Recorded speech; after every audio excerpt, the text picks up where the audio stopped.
There's a great report out in the Washington Post on the issue of unlimited money buying our politicians. They talk about America in a post-McCutcheon world. That, of course, is the recent Supreme Court case that put legalized corruption on steroids. But in reality, the article is about a post-Buckley versus Vallejo, Citizens United, and McCutcheon world, because those are the cases from the late 1970s until today that basically turned the entire country and our political system into a kleptocracy and not a democracy. They say, quote, Andrew Sabin, who owns a New York-based precious metals refining business, was delighted when the Supreme Court did away with donation limits in April. Since then, he has been doling out contributions to congressional candidates across the country in Colorado, Texas, Iowa, and even Alaska. Top Republicans have taken notice. Senator Ted Cruz from Texas and Florida Governor Rick Scott have paid him personal visits this year. They say, quote, you have to realize when you start contributing to all these guys, they give you access to meet them and talk about your issues. So that's a quote from the guy himself, Andrew Sabin. He's like, wow, when I give these guys a lot of money, they're willing to have personal meetings with me, they're willing to hear me out, and they can't wait to act on legislation or propose legislation in order to help me out. Jeez, it's so strange, man. I give somebody a lot of money and they like me. Wild. The Washington Post continues, quote, Sabin has given away more than $177,000. He says, they know I'm a big supporter. Another example they give in the article is Scott Walker.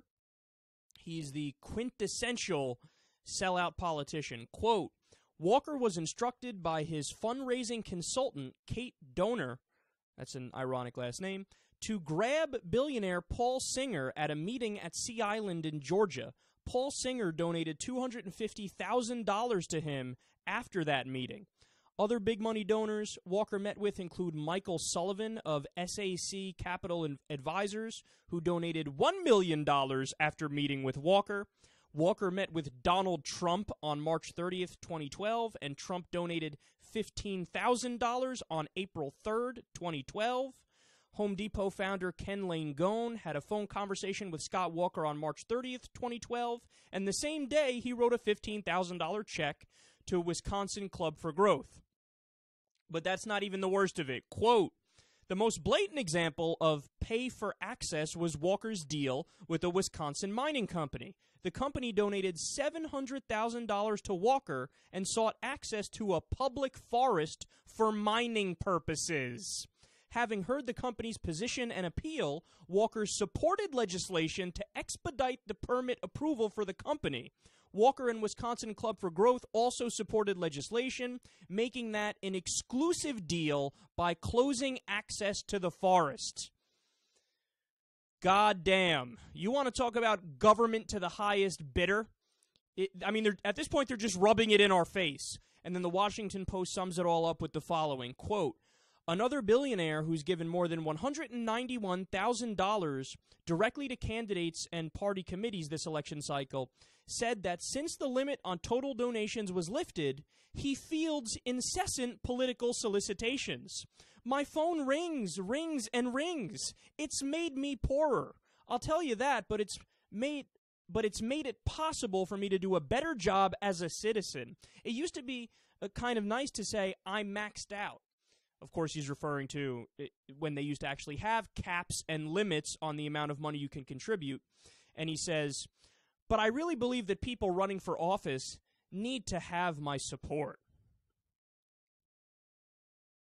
Is this the kind of country we want? Is this what the founders had in mind when they crafted the Constitution? Seriously, stop and think about this. I don't care what your political ideology is. You can be a conservative, you can be a libertarian, you can be a progressive, you could be a fucking communist or a fascist. What we're dealing with here is none of the above. We're not dealing with any legitimate political disagreements or a debate of ideas and philosophies and differing legislation. We are simply talking about a corrupt system where the politicians sell out to the highest bidder and do their bidding. And like I already said, they're not even bothering to hide it anymore. They're just like, yeah, I'll take money from you and I'll take money for you. And what legislation do you want again? And what kind of tax break did you want me to get for you again? And what kind of corporate welfare check and subsidy did you want me to do again? Look, this is why Congress has a 9% approval rating. This is why nobody likes politicians in the United States of America. Because they're not representing us. And I could give you example after example after example where the American people say, we want X done on a particular issue. And the politicians say, that's nice, take a hike, we'll do the opposite. Why? Because they have special interests and donors pulling them in the opposite direction. The perfect example is the minimum wage. 80% of the American people want to see a raise in the minimum wage. That's a majority of Democrats, a majority of independents, and a majority of Republicans say, raise the minimum wage. But we haven't gotten it yet. Why? Because the corporate interests are the ones saying, not so fast, Democrats and Republicans. Remember when I gave you $100,000 last election cycle?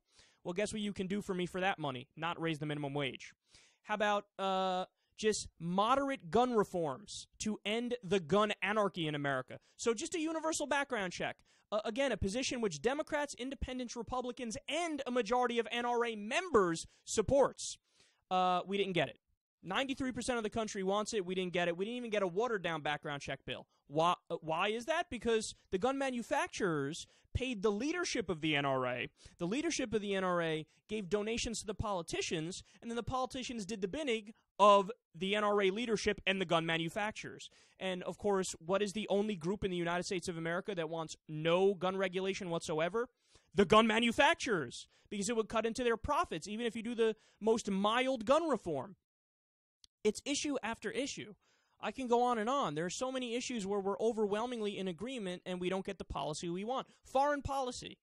The overwhelming majority of the American people want to be non-interventionist. They don't want to use the American troops unless we absolutely have to as a last resort because there's imminent threat of attack against us. But nonchalantly, we have 900 military bases around the world. We have wars in Iraq and Afghanistan. We muse out loud about whether or not we'll go into Ukraine to fight Russia. We muse out loud about going into Syria. I mean, it's just anytime there's even a slight opportunity for war, John McCain, Lindsey Graham are out there. War, fight, yes, go, go, go. Neoconservatives never met a war they didn't like. To this day, they're brazen about, let's fight more. This is why 57% of discretionary spending goes to the military budget. And again, why is that? Because you have the defense contractors paying the politicians, and the politicians pass bills and pass laws and do legislation that ends up giving the defense contractors more money and ends up pushing us into more wars. The system is totally broken. We need to reform it. I don't want to beat a dead horse here and repeat the same things over and over, but look, I agree with the Young Turks and Cenk and the system that he set up to try to fight back against this. It's wolf-pac.com. It's a super PAC to end all super PACs, and the idea behind it is we get a constitutional amendment. We don't go through Congress because they're super fucking corrupt, so we get enough states to get a constitutional convention. Then we get a constitutional amendment which says, hey, money does not equal free speech. We're banning corporate personhood, and you have to publicly finance elections. And it's against the law to do any private donations to politicians. That's the answer. We just have to push for it until we get it.